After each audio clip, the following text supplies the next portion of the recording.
terdiri dari 5 bagian.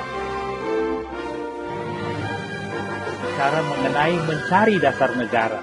Hal ini menjadi penting ketika Jepang yang menjajah Indonesia berada di ambang kekalahan. Prosesnya seperti ini. Pertama itu sidang BPUPKI, Soekarno dengan tegas menyebut Pancasila sebagai dasar negara. Kemudian rumusan itu disempurnakan dalam Piagam Jakarta, Muhammad Yamin berperan di sana, dan rumusan yang termuat dalam Mukadimah UUD 45, Muhammad Hatta berperan di sana untuk membuat rumusan itu bisa diterima semua pihak. Jokowi berperan ketika menetapkan secara resmi hari lahirnya Pancasila. Pancasila seperti ini dikemukakan pada sidang pertama BPUPKI. Soekarno menyebut bahwa ada Pancasila, kalau kita mau kerucutkan lagi bisa menjadi Trisila. Kita peras lagi bisa menjadi Ekasila. Yang pasti semua itu berasal dari budaya bangsa Indonesia sendiri. Falsafah hidup, kearifan lokal, nilai, budaya, dan seterusnya. Nah, Pancasila itu penetapannya itu pada tanggal 18 Agustus dan menjadi unsur utama dalam Mukadimah UUD 45. Dan rumusan final ini sebenarnya sudah melewati proses panjang, ya. Nah,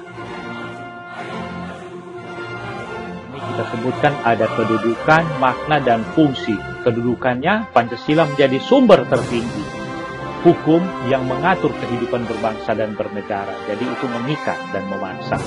Kemudian maknanya sebagai landasan berdirinya dan menjadi ideologi negara. Kemudian makna fungsinya itu menjadi pedoman hidup, jiwa bangsa, kepribadian bangsa, sumber hukum, tapi juga cita-cita bangsa. Inilah lambang setiap sila yang ada dalam dadah buyut Garuda. Landasan Pancasila juga ada landasan yuridis di sana, landasan historis, landasan sosiologis, dan landasan politis. Kalau disebut sebagai ideologi terbuka, berarti Pancasila itu selalu relevan sepanjang zaman. Karena apa? Karena dia digali dari kekayaan bangsa Indonesia sendiri. Nah, dalam perjalanan sejarah ada sejumlah tantangan dasar negara Pancasila ini.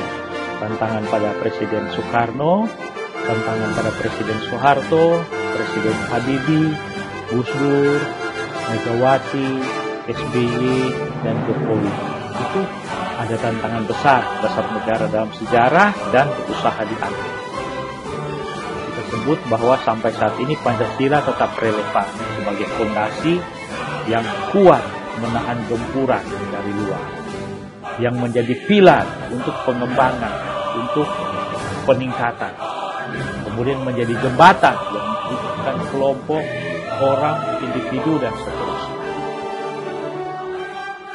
Sehingga kita bisa berdiskusi mengenai manakah masalah politik yang menguat dan bagaimana kekuatan fondasi Pancasila berhadapan dengan masalah itu.